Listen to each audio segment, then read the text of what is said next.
আজ 2-3 দিন ধরে ভাবছিলাম যে ভিডিওটা কবে আপলোড করব। তো ভয়েসই দেওয়া হচ্ছিল না, মাঝখানে আবার একটু জ্বর হয়ে গেছিলো, তো শরীর মানে তো জানো খারাপ হবেই। তো যাই হোক, ঘুরতে বেরিয়েছিলাম বরের সাথে আর বোনের সাথে। ঘুরতে বেরিয়ে কি করলাম না করলাম সব কিছুই থাকবে এই মিনি ব্লগটায়। তোমরা প্লিজ দেখে একটা লাইক কমেন্ট শেয়ার করে দিও। আর যারা কাকদ্বীপে থাকো তারা লট 8 প্রায় সবাই জানো। আর আমরা গেছিলাম একটু লট 8-এর দিকে একটু গায়ে হাওয়া লাগাতে, যা গরম পড়েছে, একটু গায়ে হাওয়া লাগালে হবে। তো ওখানে গিয়ে প্রথমে আমি একটু মকটেল খেয়ে নিয়েছিলাম, আর মকটেল খাওয়ার থেকে আবার এই গ্লাসগুলো হাতে ধরতে খুব ভালো লাগে।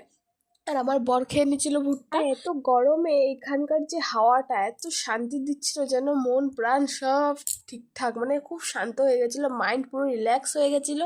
তো তারপর এর জন্য মকটেলের চুমুক দিতে দিতে এদিক সেদিক তাকাতে তাকাতেই আমার একজনের দিকে নজর পড়ে যায়, আমি চটাচট তার কাছে চলে যাই।